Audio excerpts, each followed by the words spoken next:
ராமேஸ்வரம் அடுத்த மண்டபம் அருகே தோணித்துறை பகுதியில் கடல் சீற்றத்தால் ஊருக்குள் கடல் நீர் புகுந்தது. கூடுதல் விவரங்களை செய்தியாளர் விஸ்வநாதன் வழங்க கேட்போம். விஸ்வநாதன், வணக்கம். இங்க இருக்கக்கூடிய கள விவரங்களை பதிவு பண்ணலாம். விஸ்வநாதன், வணக்கம். வங்கக்கடலில் உருவான டிவாட் புயல் காரணமாக ராமேஸ்வரம் தீவு பகுதிகளான மண்டபம், பாமன், தனஸ்கூர் உள்ளிட்ட பகுதியெல்லாம் வழக்கத்தை விட காற்றின் வேகம் அதிகரித்து மணிக்கு 60 முதல் 70 கிலோமீட்டர் வேகத்தில் காற்று வீசி வருது. அது மட்டுமல்லாது கடல் வழக்கத்தை விட கடல் சீற்றத்துடன் காணப்பட்டு வருவதனால பல்வேறு பகுதிகளில் கடலில் வீட்டு ஊர்களுக்குள்ள புகுந்துள்ளது.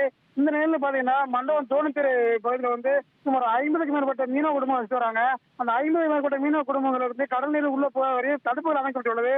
ஆனால் இந்த கடல் சீற்றம் வழக்கத்தோட அதிகமா இருக்கிறதுனால தடுப்புகளை தாண்டி கடல் நீரானது ஊருக்குள்ள பூந்துள்ளது.